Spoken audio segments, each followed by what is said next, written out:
这里小心把三轮车骑下来后，这个位置不好走，我们把它停一下。他们来修路的话，可能下个月都不一定的来。我们把这些坑坑洼洼的地方自己先简单处理一下，到时候把三轮车骑下来充电就要方便多了。把这些泥巴铲到这里来，给它稍微铺平一下就可以了。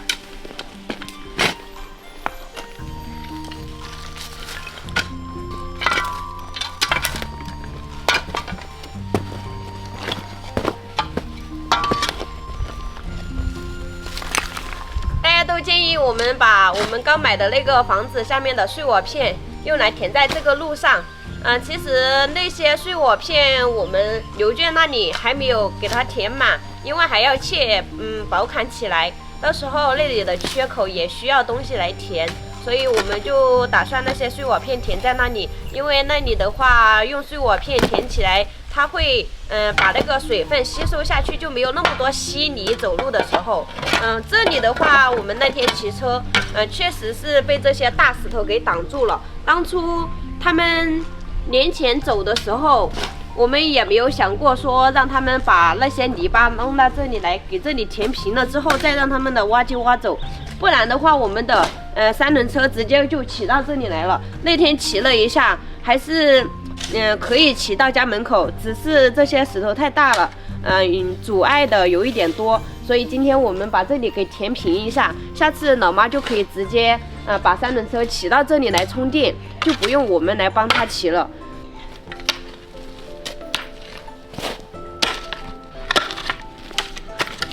如果要等他们来硬化了之后，我们才能把车开下来的话，那估计要很久了。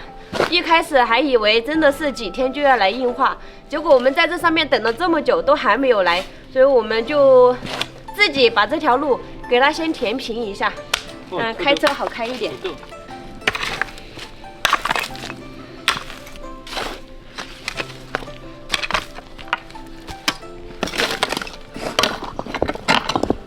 这种石块太大了。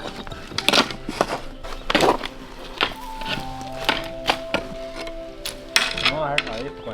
这几块太大了不？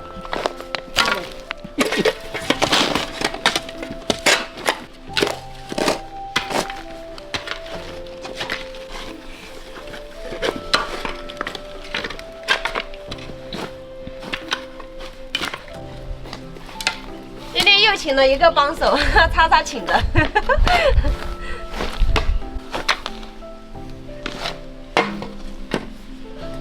最主要的就是这里这个地方，因为它凹凸不平，用锄头给它压实，这样的话下雨它就不会有很多的泡泥巴。没想到现在轮到我们人工修路了，以前想的是挖机2下就把它挖好了。现在挖机停工，只能靠我们自己人工来挖。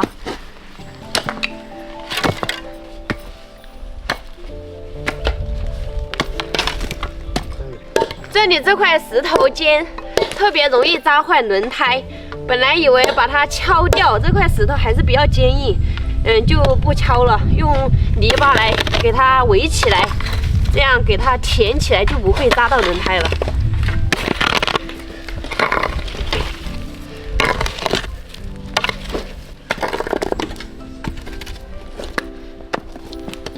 哎，快来做个菜板儿！我也头。把这种立起来的石块给它剪到边上，像这种太高了，给它放平一点。然后这里有一个竹子给它挡住的，把它弄开一点，弄到边上。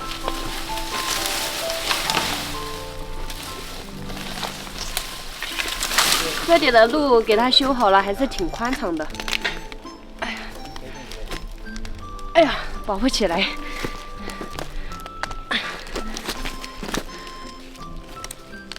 哎呀，不行，算了。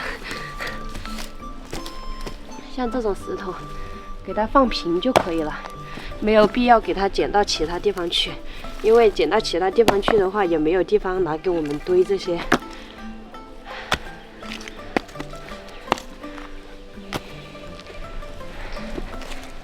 看这边这些全部都是这种大石头，还好这种大石头不是立起来的。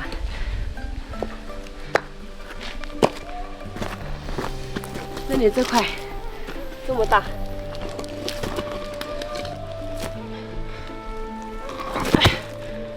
放平整的话，感觉还是有一点高，还是给它放到边上去吧。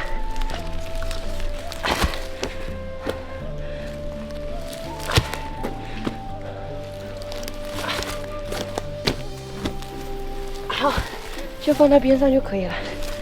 然后这些给它找平一下。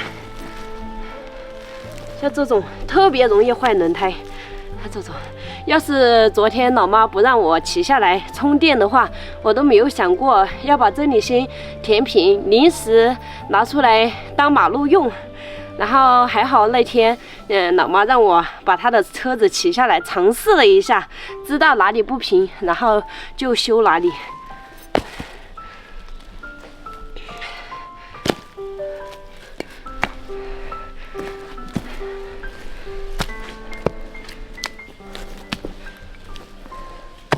好，现在我们已经把这条路上的一些大石头，一些不平整的地方给找平了一下。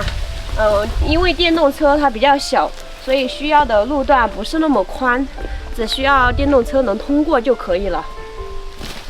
还有上次打滑的这个地方，这里，也给它用泥巴填了一下，应该像这里，过来就可以正常的通过。还有这里上去也是没有问题的。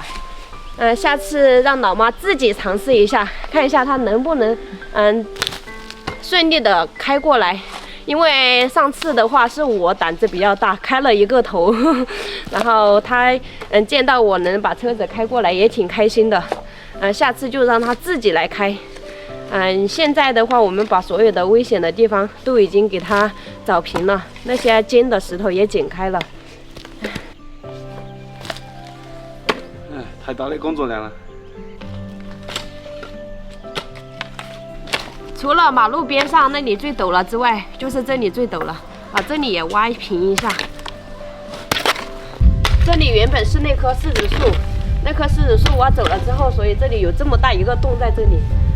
要不然的话，我们这个坝子还没有挖到这里来。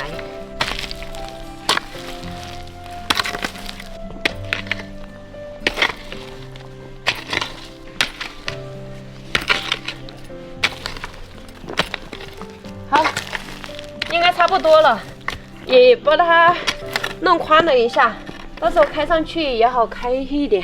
看，修复了一下，是不是跟上次不一样了？现在开车方便多了。